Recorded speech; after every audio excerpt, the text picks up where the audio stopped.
طارق قادری صاحب بڑے خوبصورت انداز میں آپ نے تلاوت قرآن سورہ رحمان سے آج کی محفل پاک کا آغاز فرمایا۔ اللہ کریم نے مزید عزت اور برکتیں عطا فرمائی۔ سورہ رحمان سے آپ نے آج کی محفل کا آغاز کیا۔ اللہ فرما رہا ہے فَبِأَيِّ آلَاءِ رَبِّكُمَا تُكَذِّبَانِ، اور تم اپنے پروردگار کی کون سی نعمتوں کو جھٹلاؤ گے، کون سی نعمتوں کو جھٹلاؤ گے۔ اللہ نے ہمیں دیکھنے کے لیے آنکھیں دی، یہ اس کی نعمت ہے۔ اللہ نے ہمیں چلنے کے لیے پاؤں عطا کیے، یہ اس کی نعمت ہے۔ اللہ نے ہمیں بولنے کے لیے زبان عطا کی، یہ اس کی نعمت ہے۔ اللہ نے ہمیں پکڑ کرنے کے لیے ہاتھ عطا کیے، یہ اس کی نعمت ہے۔ اللہ نے ہمیں کھانے کے لیے منہ عطا کیا، یہ اس کی نعمت ہے۔ اور اللہ نے ہمیں سب سے بڑھ کر وہ تحفہ عطا کیا جسے عظیم نام سے پکارا جاتا ہے، جس کے لیے میرے حضور نے فرمایا کہ تم نے اگر حج ادا کرنا ہو تو صبح اٹھ کے محبت کی نگاہ سے اپنے والدین کا چہرہ دیکھ لیا کرو، تجھے پورے حج کا ثواب عطا کرے۔ یہ اس کی نعمت ہے۔ پھر ہمیں کہنا ہوگا کہ فَبِأَيِّ آلَاءِ رَبِّكُمَا تُكَذِّبَانِ، اور آگے چلو۔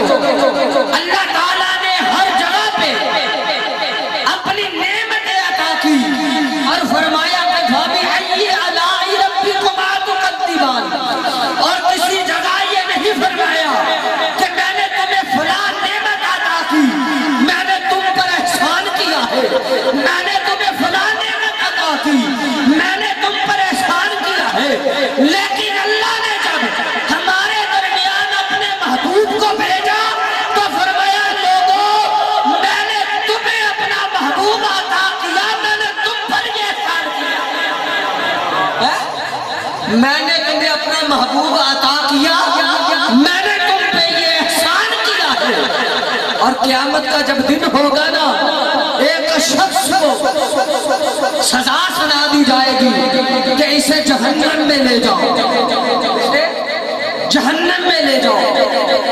جناب والا ایک صدا دینے والا صدا کرے گا یا محمد یا محمد، میرے حضور سنیں گے، پوچھیں گے کیا بات ہے، عرض کرے گا یا رسول اللہ آپ کے امتی کو اللہ نے جہنم کی سزا سنا دی ہے، اسے جہنم میں لے جایا جا رہا ہے۔ میرے حضور فرمائیں گے اسے میزان عمل پر واپس لایا جائے گا، میزان پہ واپس لایا جائے گا، اور اللہ کی بارگاہ میں فرشتے عرض کریں گے یا اللہ تیرے محبوب کا حکم ہے کہ اس کے اعمال کو دوبارہ تولا جائے۔ میرا رب فرمائے گا فرشتوں جب میرے محبوب نے کہہ دیا ہے تو پھر اعمال کو دوبارہ تولا جائے، اعمال کو تولا جائے گا، گناہوں والے پلڑے میں گناہ رکھ دیے جائیں گے، نیکیوں والے پلڑے میں نیکیاں رکھ دی جائیں گی۔ ارے گناہ زیادہ ہو جائیں گے، نیکیاں کم ہو جائیں گی۔ آپ کے اور میرے نبی اپنی پاکٹ سے کاغذ کا ٹکڑا نکالیں گے، نیکیوں والے پلڑے کو چھوڑ کر نیکیوں والے پلڑے میں وہ کاغذ کا ٹکڑا رکھ دیا جائے گا، نیکیاں زیادہ ہو جائیں گی، گناہ کم ہو جائیں گے۔ میرا رب فرمائے گا اسے جنت میں لے جاؤ۔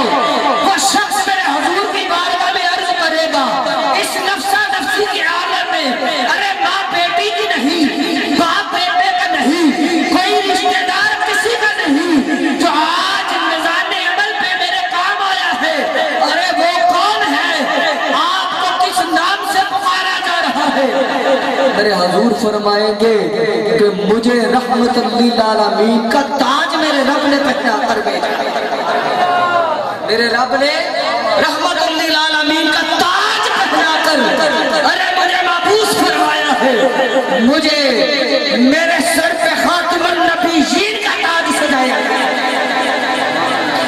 مجھے آخر زمان نبی محمد رسول اللہ صلی اللہ علیہ وسلم کہتے ہیں۔ وہ عرض کرے گا یا رسول اللہ نیکی کون سی کام آ گئی؟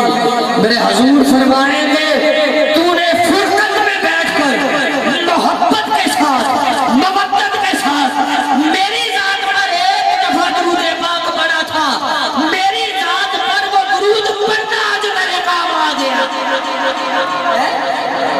میری ذات پر وہ درود پڑھنا تیرے لیے کام آ گیا ہے۔ پھر اٹھاؤ قرآن کہنا پڑے گا کہ فابی ای آلاء ربکما تکذبان، اور تم اپنے پروردگار کی کون کون سی نعمتوں کو جھٹلاؤ گے۔ حضرات ذوالفقار کا صلی علی نبی کے نام، صلی علی محمد، صلی علی شفیعنا، صلی علی محمد، اور آقا مشکل جو سر پہ آ پڑی تیرے ہی نام سے ہے ٹلی، ارے مشکل کشا ہے تیرا نام، صلی علی نبینا، صلی علی محمد۔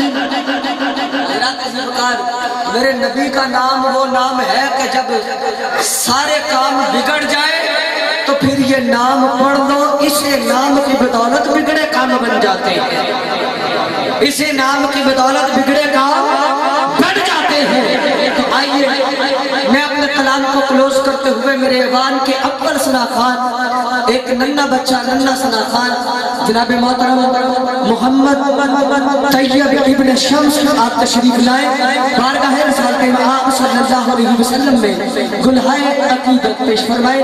جناب محترم محمد طیب اتاری ابن شمس۔